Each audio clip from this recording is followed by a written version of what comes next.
Hi humans, it's Zoe London from Pauvre and today we are talking about part 2, chapter 5 of How to Win Friends and Influence People by Dale Carnegie in 5 minutes or less. So, the title of part 2, chapter 5 is How to Interest People.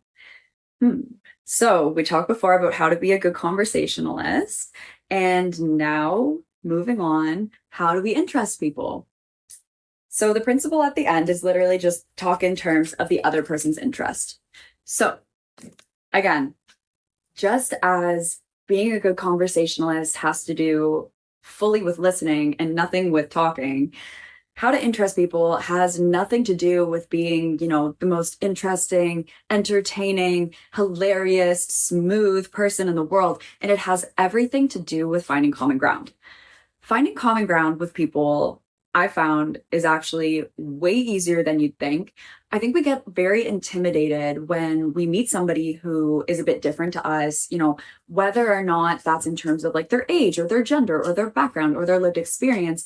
But finding common ground, it doesn't have to be as large scale as, we're in the same career, or we're from the same town, or we're the same age, or we have the exact same interests, right? You can find common ground with literally anybody based on like the most tiny commonality that you could possibly find. Like I found common ground with people based on the fact that, we were both working on having a more productive morning routine, or finding common ground with people based on the fact that we were both trying to find like different ways to get to work where, the same route was like really annoying, or we like, I don't know, we're both trying to like work out more or something. Like, you know what I mean? Really, really, really basic things. You can find common ground with somebody based on whether or not, they're a night owl or if they're a morning person. And finding common ground, it's not about, okay, perfect. And now we are the exact same, blah, blah, blah. It's about like having an anchor point to which you can relate to the other person and the other person can relate to you and say, we're similar in this way. So like an anchor point is really important, and it doesn't matter how small it is. Again, it can even be like, I don't like the cold. Like, you know what I mean? It's so simple. Or like, I'm really tired a lot. Like they can do whatever, because then the next time that you see somebody and you interact with them and you engage with them, you can be like, oh yeah, so did you get a good night's sleep last night? Or, oh yeah, like, oh my gosh, I'm so glad that it's hot outside now because like we both hate the cold. Like, you know what I mean?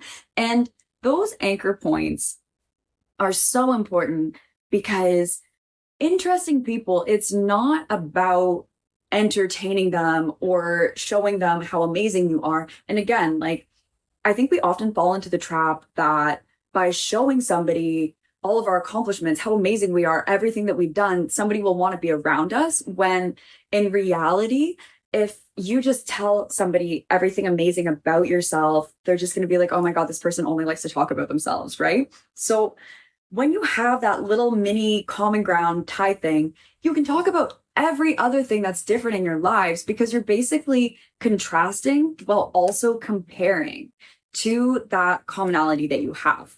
And ideally, as long as you don't take yourself too seriously and the other person doesn't take themselves too seriously either, as time goes by, the more that you interact with that person, you get to learn more about each other and how incredibly interesting, your lives are to each other because they're so different.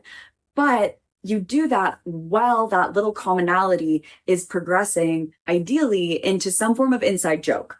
So yeah, basically how to interest people, talk in terms of the other person's interests. And what that basically means is you want to be able to find something that is some form of common ground. And it doesn't matter how small that is because it's a little teeny anchoring point.